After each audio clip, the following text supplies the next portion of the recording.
ചില ദിവസങ്ങൾ അങ്ങനെ ആയിരിക്കുമല്ലോ. ചില സിറ്റുവേഷൻസ്, ചില മെമ്മറീസ്, ചില ഓർമ്മകളൊക്കെ നമ്മളെ വല്ലാണ്ട്.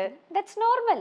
അപ്പൊ ഇതെല്ലാം നമ്മള് ഡീൽ ചെയ്യാൻ പഠിക്കുക എന്നുള്ളതേ നടക്കത്തുള്ളൂ. നടക്കാനുള്ളത് നടന്നുകൊണ്ടിരിക്കും, നമ്മളിത് എങ്ങനെ മാനേജ് ചെയ്യാന്നുള്ള പഠിക്കും. ഇത്രയ്ക്കും ബോൾഡ് ആണോ അഞ്ജു കാര്യങ്ങള്? ബോൾഡ് എന്നൊന്നും പറയാനായിട്ടൊന്നും ഇല്ല.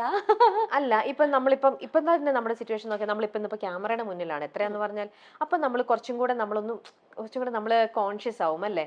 ഞാൻ കുറച്ച് ബോൾഡ് ആണ്, അല്ലെങ്കിൽ ഞാൻ കുറച്ച് ഇതായിട്ട് സംസാരിക്കാം.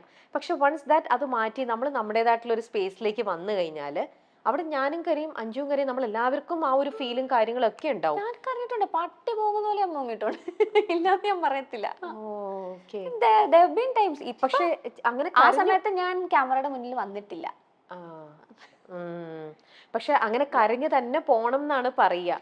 കരയാൻ വന്നാൽ കരയണം. കരഞ്ഞ് കരഞ്ഞ് കരഞ്ഞ് കരഞ്ഞ് കരഞ്ഞ് സി എൻ്റെ ഒരു ഫ്രണ്ട് ഒരിക്കൽ പറഞ്ഞതാ, he went through A bad breakup. അപ്പോൾ ഞാനും ആ ഒരു ഫേസിൽ കൂടെ പോയിക്കൊണ്ടിരിക്കുവായിരുന്നു. അപ്പോൾ പുള്ളി പറഞ്ഞതാ, എല്ലാവരും എന്നോട് കരച്ചിൽ നിർത്താൻ പറയുമായിരുന്നു. പക്ഷെ എൻ്റെ തെറപ്പിസ്റ്റ് ഒരിക്കലും എന്നോട് കരയുന്നത് നിർത്താം. അപ്പോൾ ചിലപ്പോൾ പുള്ളിക്കാർ പറയാറുണ്ട്, ഞാൻ ഇന്നലെ കൂടി കരഞ്ഞാണല്ലോ, അതിനിപ്പോ എന്താ, കരഞ്ഞോ? മനുഷ്യരല്ലേ, ഇമോഷൻസ് ഉണ്ട്, കരഞ്ഞോ, കരയാൻ വരാണെങ്കിൽ കരഞ്ഞു തീർക്ക്, ദാറ്റ്സ് ഓൾ.